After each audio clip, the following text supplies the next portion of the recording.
Di suatu tempat ada pasangan suami istri, mereka punya anak perempuan yang sudah dewasa, namun belum ada yang melamar. Bapak itu pun berdoa kepada Allah Subhanahu wa Ta'ala untuk kebaikan jodoh anaknya. Keesokan hari datanglah seseorang menutup pintu. Setelah dibuka, betapa terkejutnya mereka. Ternyata yang datang seekor harimau besar.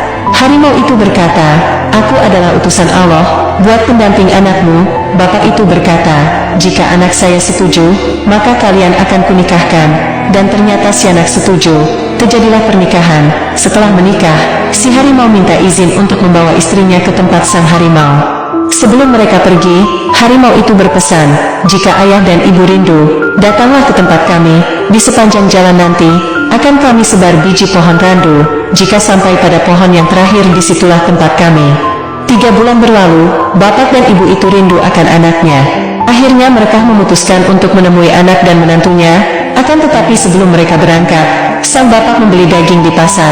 Namun daging yang dibeli 2 macam daging, yaitu daging babi buat menantunya karena dia harimau, dan daging kambing buat anaknya. Setelah sudah lengkap, mereka pun berangkat menyusuri pohon randu yang telah ditanam oleh menantunya. Di tengah perjalanan tiba-tiba mereka diserang oleh angin ribut sehingga 2 macam daging yang ia bawa tercampur jadi satu, dan sulit dipisahkan dan dibedakan. Setelah kejadian itu mereka pun melanjutkan perjalanannya, menyusuri pohon randu, dan di tengah perjalanan mereka pun dikejutkan dengan melihat seekor burung yang kaki sayap dan cucuknya emas. Akan tetapi burung itu sedang memakan kotoran binatang lainnya. Sang bapak pun bergumam, sungguh sangat tidak pantas burung emas yang sangat indah memakan kotoran. Di tengah perjalanan mereka pun dikejutkan lagi dengan melihat batu kerikil yang bisa berjalan menaiki bukit dan batu-batu besar berjalan menuruni bukit. Mereka pun melanjutkan perjalanannya, dan di tengah perjalanan ia melihat 2 sungai berdampingan, yang satu kelihatannya lebar dan dalam dan yang satu kelihatannya kecil dan dangkal. Akan tetapi ketika mereka menyeberangi sungai yang lebar dan kelihatannya dalam, ternyata dangkal, dan akan tetapi ketika mereka menyeberangi sungai yang kecil dan kelihatannya dangkal, ternyata dalam sekali sampai mereka hampir tenggelam.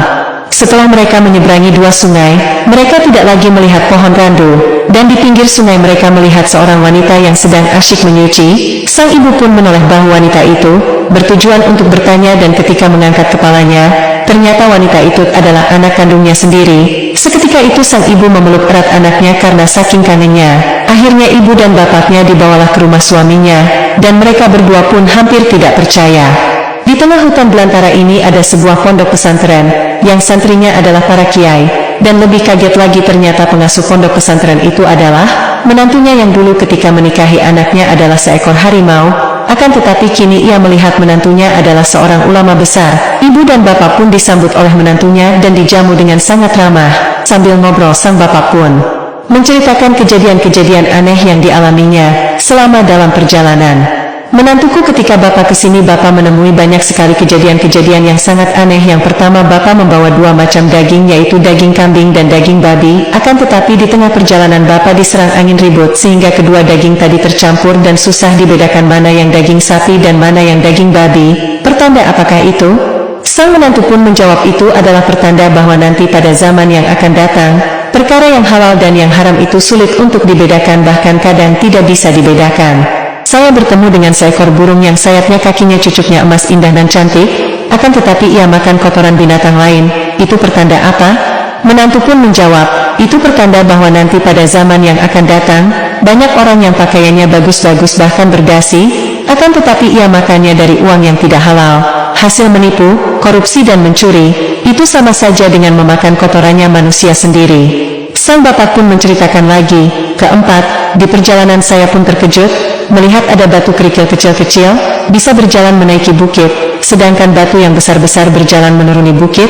Pertanda apakah itu?" Menantu pun menjawab, "Itu pertanda bahwa nanti di zaman yang akan datang, banyak orang-orang miskin tapi anaknya pintar-pintar, sehingga bisa menjadi orang besar. Akan tetapi banyak orang-orang kaya, anaknya bodoh-bodoh, tidak bisa menjunjung derajat orang tuanya, bahkan menurunkan derajat orang tuanya." Sang bapak pun menceritakan lagi, "Saya bertemu dengan pohon mangga yang buahnya matang-matang.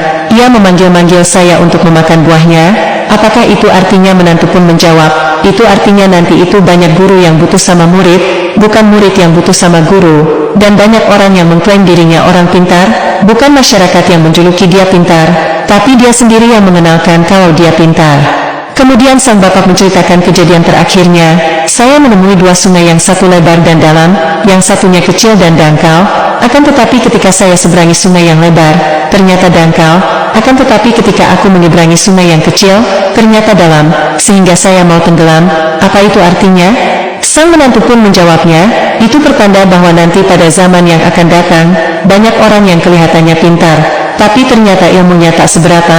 Akan tetapi orang yang kelihatannya biasa-biasa saja, tapi ternyata ilmunya sangatlah dalam.